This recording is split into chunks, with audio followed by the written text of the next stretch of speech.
Ça fait 6 semaines, je pense, ou même 7.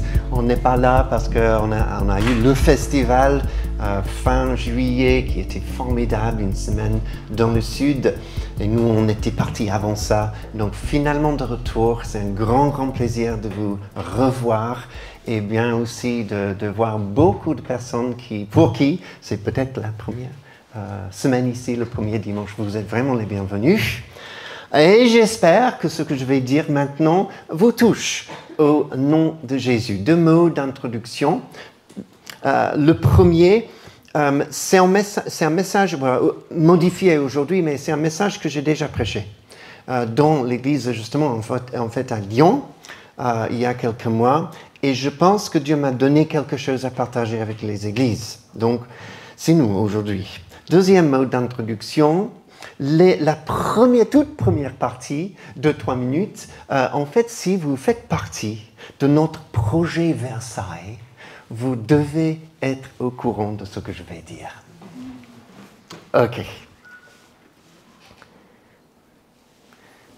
Un livre que j'ai lu en tant qu'enfant, qui est formidable, s'appelle Le Hobbit. Est-ce que vous le connaissez? Oui. Ah, très bien. Dans ce livre, le Hobbit, qui s'appelle Bilbon, il aime bien sa vie tranquille, confortable, sa maison ordonnée. Mais un jour, quelqu'un arrive. Ce quelqu'un s'appelle Gandalf, il est un peu prophète. Et il dit, et c'est très important ce qu'il dit, et je pense que Dieu dit la même chose à nous aujourd'hui. Je cherche quelqu'un avec qui partager une aventure. Et Bilbon répond tout de suite. Ah bah, une aventure? Ah bah non. Non, tu ne crois pas que quelqu'un par ici soit intéressé par les aventures? Non, ce sont des choses désagréables, dérangeantes, inconfortables. En fait, elles vous mettent en retard pour le dîner. Désolé, je ne peux. Merci. Au revoir. J'ai besoin de m'asseoir un moment tranquillement. Et Gandalf répond, vous êtes assis tranquillement depuis bien trop longtemps. Nous allons regarder un passage dans l'Ancien Testament ce matin, Nombre, chapitre 32, et dont le contexte est le suivant.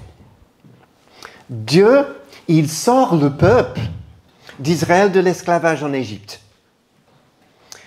Pourquoi? Pour les emmener au pays promis. Il leur ouvre miraculeusement la mer Rouge.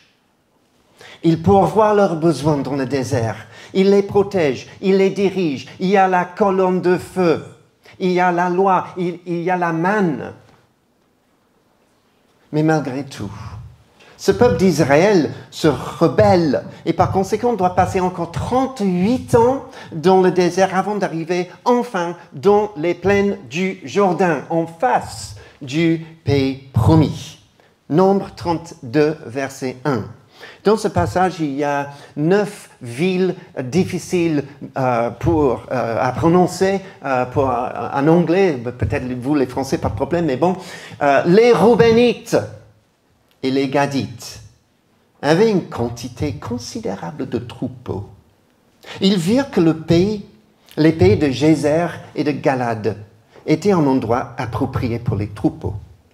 Alors, les Gadites et les Roubénites vinrent trouver Moïse, le prêtre Éléazar et les princes de l'assemblée et leur dirent, voilà, nous avons la liste des villes, Atarot, Dibon, Gézer, etc.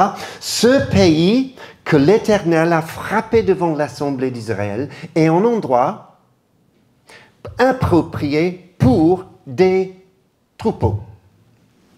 Or, tes serviteurs ont des troupeaux. Si nous avons trouvé grâce à tes yeux que la possession de ce pays soit accordée à tes serviteurs, ne nous fais pas passer le Jourdain. Alors 2 tribus, ou 2 et demi, des éleveurs de bétail expérimentés, possédant de nombreux troupeaux, regardent autour d'eux et se disent disent « Ce pays sera parfait pour nos troupeaux ». Ce n'est donc pas la peine de devoir traverser le Jourdain, combattre les géants. Non, on reste ici, quoi. Établissons-nous ici. Et donc, ils disent à Moïse, ne nous fais pas traverser ou passer ce Jourdain.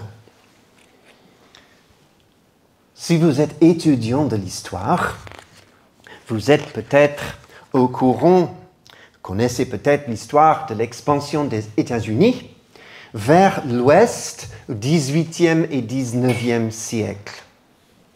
Alors, les premières personnes à entrer dans les territoires inconnus et sauvages ont été les pionniers, aventuriers. Et d'ailleurs, nous, on fait partie d'une famille d'églises qui s'appelle New Ground. En français, territoire nouveau. Ils voulaient explorer les vallées. Ils voulaient franchir toutes les rivières, grimper les montagnes, traverser les déserts, affronter chaque ennemi. Et lorsque un chemin a été forgé, ceux que l'on appelle des colons sont aussi allés vers l'ouest. Eux, ils recherchaient un endroit tranquille où élever une famille, établir une communauté. Et leur objectif principal était de s'installer en sécurité. En nombre 32, après maintenant 40 ans d'être pionniers, les deux tribus veulent être maintenant des colons et rester tranquilles en sécurité, comme le petit Bilbon, le Hobbit. Il y a beau être des exceptions, belles exceptions. De manière générale, l'Église contemporaine, occidentale, ne paraît pas trop pionnière, à mon avis. Choisissons plutôt une vie tranquille et confortable. Et moi, je prie que cette Église, dont moi je fais partie, ne soit pas comme ça. Que nous voulions, en revanche, être une communauté de pionniers pour le royaume de Jésus-Christ. Et ça, ce n'est pas tranquille. L'Église Fireplace a été déjà des pionniers, un peu comme le peuple d'Israël. L'aventure de Fireplace en tant qu'Église a démarré, vous avez, entre guillemets, quitté Égypte en 2018, 18, merci. Je n'étais pas là à l'époque. Par la grâce de Dieu, nous avons fait pas mal de progrès. Merci Seigneur. Nous avons connu des hauts et des bas, des points forts, avances, revers, tout. Et là, c'est normal pour une église. Nous avons béni notre famille d'église New Ground. Merci. Et vous êtes des gens géniaux que nous aimons beaucoup. Et maintenant, on en est où? Je pense que nous sommes un peu comme le peuple d'Israël, dans les plaines du Jourdain, après déjà un long parcours. Et Dieu veut nous exhorter ce matin et tout le long de cette nouvelle année à résister aux tentations de devenir des colons, mais à être, pour sa gloire, des pionniers. Les hommes, les femmes, les jeunes et les enfants.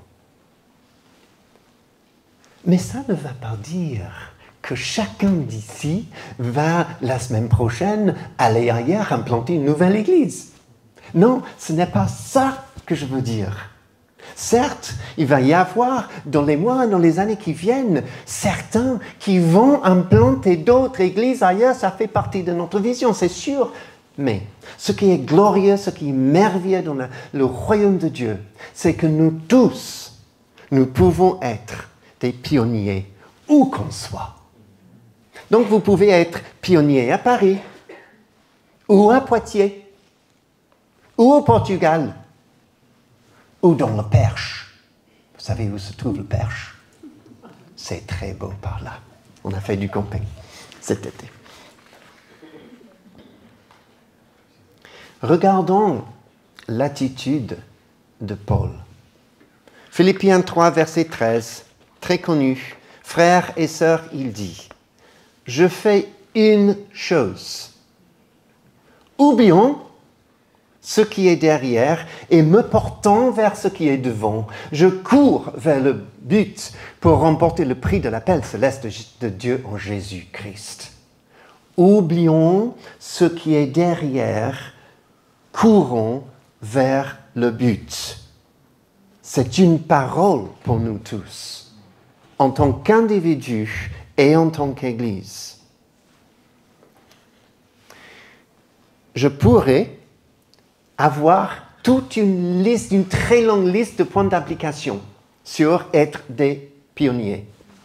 J'en ai choisi 5 plutôt qu'une douzaine. Première chose, l'Église pionnière et la mission. Et nous pouvons regarder ce que je vais dire et se poser la question, est-ce qu'on est comme ça? Et sinon, Seigneur, aide-nous au nom de Jésus.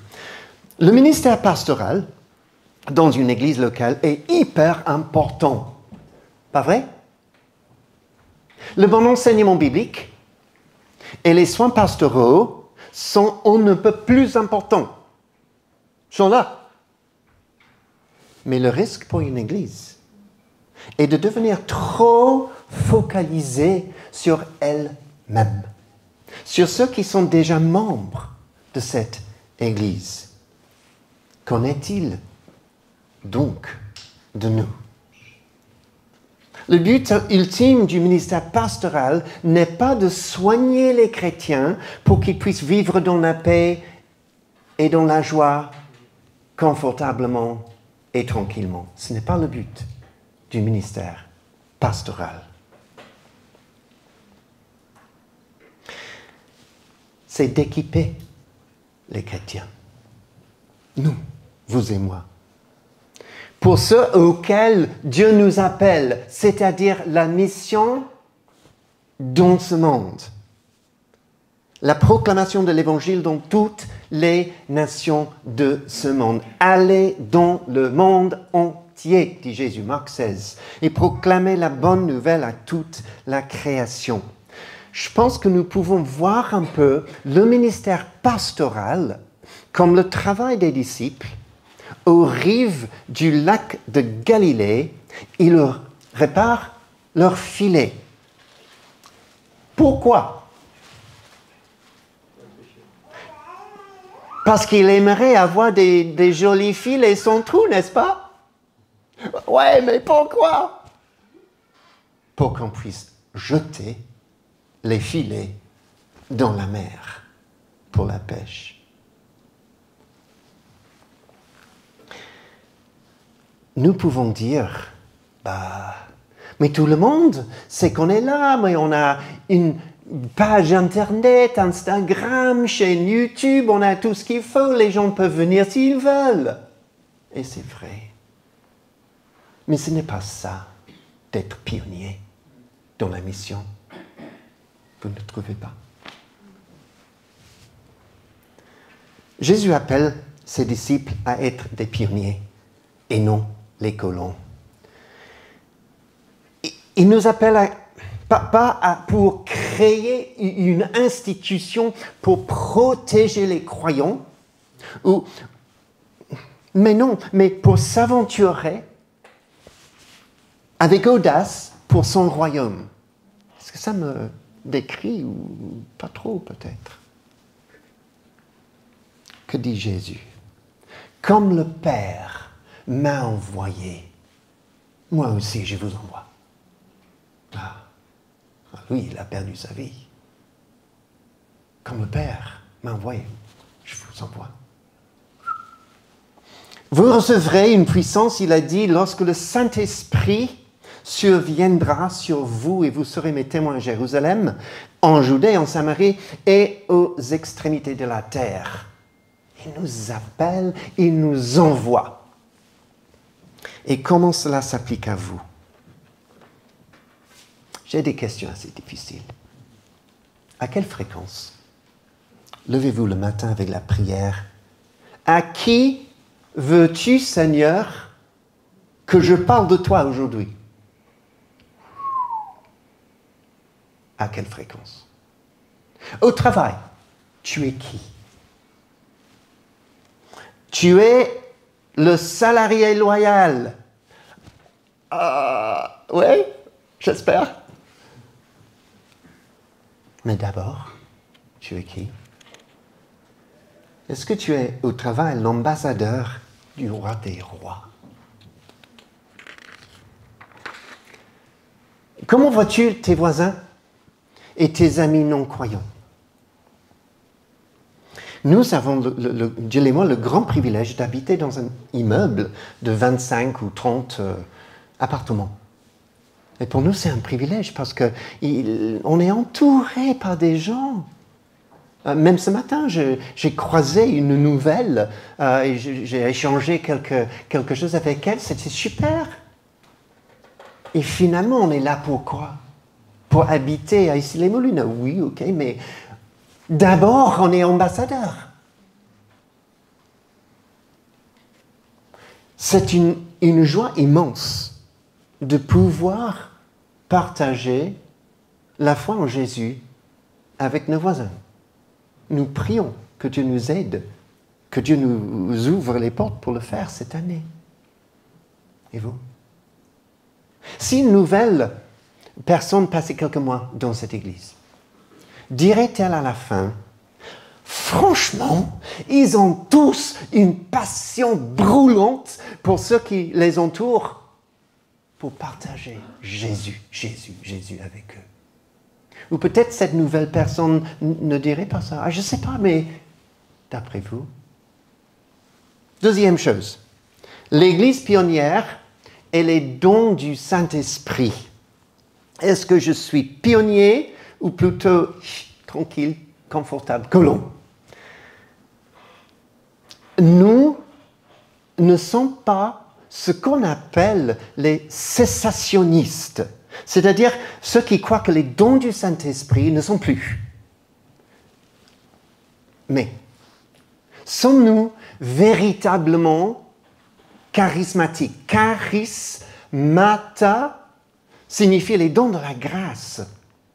Et cela ne décrit pas une église dont certains lèvent leurs mains, quelle horreur, dans la louange. Non, ce n'est pas ça d'être charismatique. Moi, je fais ça parce que Dieu est vivant, il est magnifique. Mais ce n'est pas un don du Saint-Esprit. Paul écrit 1 Corinthiens, à qui? Aux responsables? Oui. Et tout le monde. Il écrit à une église.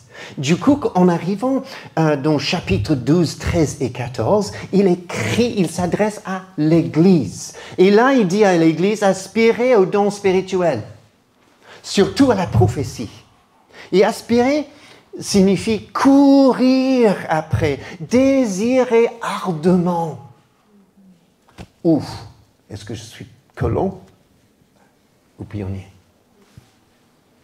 À quel point as-tu soif des dons de l'esprit? Cette parole est sortie un peu dans la louange, n'est-ce pas, ce matin? Avoir soif. Tu peux te dire, je parle en langue.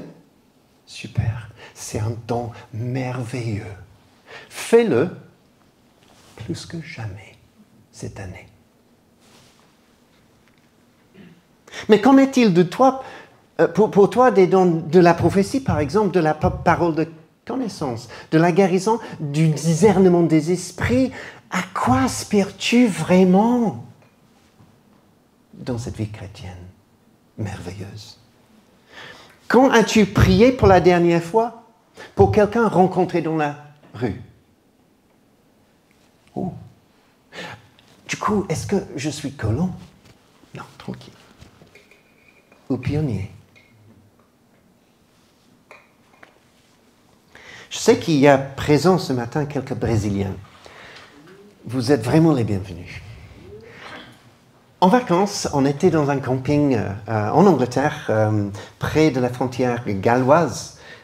Et là, on était en caravane, il y a une tente à côté de chez nous.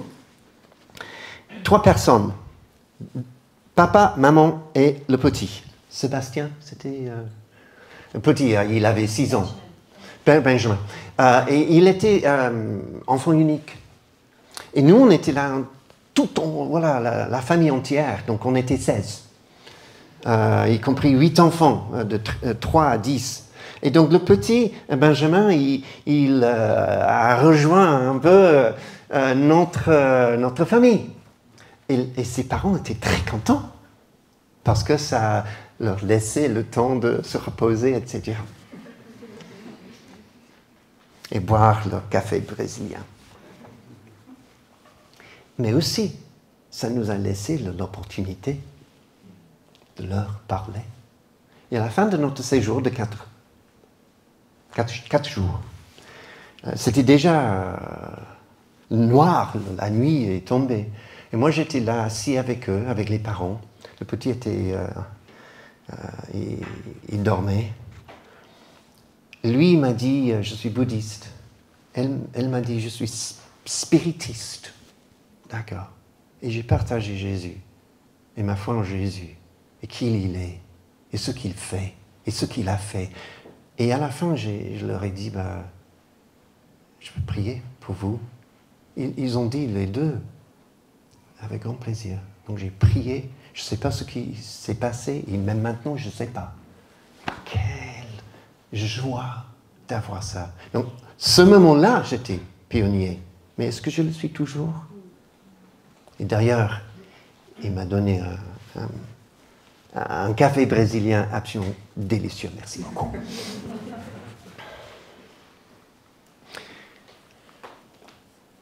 Es-tu membre alors, dans ce sens, de la tribu de Gad ou Ruben, content de ce que tu as au niveau des dons du Saint-Esprit, ou as-tu soif de beaucoup plus, comme le pionnier?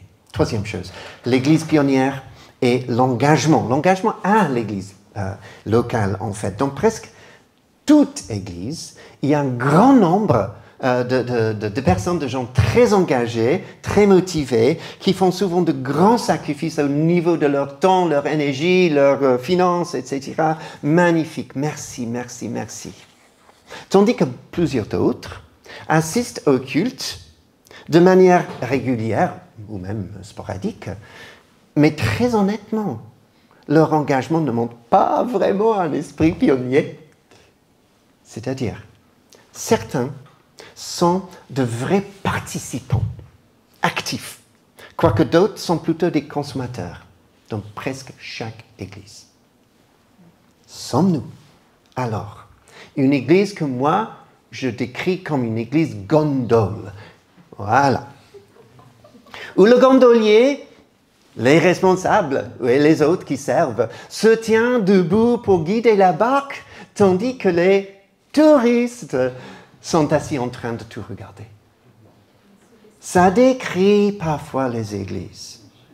Sommes-nous contents de rester dans les plaines du Jourdain alors que d'autres s'apprêtent à traverser? Quatrième chose, l'Église pionnière et la prière. 1 Timothée 2, verset 1, Paul dit, « J'encourage avant tout à faire des demandes, des prières, des supplications, des prières de reconnaissance pour tous les hommes, pour les rois et pour tous ceux qui exercent l'autorité, afin que nous puissions mener une vie paisible et tranquille en toute piété et respect. » Waouh! Mais pourquoi Paul met-il cet accent sur une vie paisible et tranquille, comme le Hobbit? Il continue, il explique. Parce que c'est bon et agréable devant Dieu notre Sauveur qui désire que tous les hommes soient sauvés et parviennent à la connaissance de la vérité. En effet, il y a un seul Dieu. Et il y a aussi un seul médiateur entre Dieu et les hommes, un homme, Jésus-Christ, qui s'est donné lui-même en rançon pour tous. Donc, la paix et la tranquillité que nous avons en Christ sont super, essentielles. Mais en fait, c'est le salut et la connaissance de la vérité que vise Paul ici, dans la prière. Peut-être, moi je prie beaucoup pour telle ou telle chose, normalement qui tourne autour de ma vie. Mais Paul, il nous encourage et exhorte à prier. Oui pour le gouvernement, oui, mais finalement pour que les gens puissent venir à la vérité. Donc j'ai un grand désir de prier avec vous tout le long de cette année, mais avec une nouvelle passion, en tant qu'un peu pionnier. 1857, un siècle avant ma naissance, voilà. Jérémie Lanfier, grossiste en vêtements à New York, il imprime des flyers, 20 000 flyers, pour une réunion de prière à midi, mercredi 23 septembre. Sur Fulton Street. Après 25 minutes, il est seul. Comme un peu la réunion de l'église de prière de temps en temps. Oh, il est seul. Finalement, 5 autres personnes viennent. La semaine suivante, ils persistent. Ils sont plus nombreux. Et la troisième semaine, 7 octobre, ils sont 40. En même temps, une panique financière frappe le pays. Certaines banques font faillite, les usines ferment, le chômage monte en flèche. Et des milliers de gens se tournent vers Dieu dans la prière. Et la réunion de prière devient quotidienne. Elle explose. Et après 6 mois, 10 000 hommes d'affaires se réunissent chaque jour pour prier pour le réveil. Et en 2 ans, 1 million de convertis s'ajoutent aux églises américaines. Vient comme le vent, mais presque tout le temps, ça arrive quand les gens se mettent vraiment à prier. Oui, il y a le vent, et nous avons une responsabilité, et un privilège, et une joie aussi. Que nous soyons vraiment des pionniers. Ah ben non, encore la prière. Mais ça c'est collant. Parce que ça met là le côté tranquille. Rayon de prière. Oui, ce serait difficile, mais quand même, c'est pionnier. On va prier cette année. Et la dernière chose, l'Église pionnière et le caractère. La vie chrétienne est sûrement un combat. Je suis sauvé de la peine du péché, l'éternité en enfer, par Jésus. Alléluia. Un jour, je serai sauvé de toute présence du péché. Waouh! Mais je vis entre les deux. Je vis dans un monde pollué complètement par le péché, ravagé vraiment par le péché. J'en suis entouré chaque jour, vous aussi. Et Jésus est en train de me sauver de la pollution du péché dans ma vie. Le colon serait plutôt satisfait de là où il est. Le pionnier, non. Je veux traverser le Jourdain. Je veux que le Saint-Esprit fasse quelque chose de très fort dans ma vie, au niveau de mon caractère, au niveau de ma haine pour le péché et mon amour pour la justice. Ça, c'est pionnier. 1 Thessaloniciens 4, verset 3, ce que Dieu veut. C'est votre progression dans la sainteté. C'est que vous vous absteniez de l'immoralité sexuelle. Bien sûr, c'est une chose, mais il y a toute une liste de choses. Il est à l'œuvre dans nos vies. Laissons le Saint-Esprit agir pour la gloire de Jésus. Donc un choix se présente.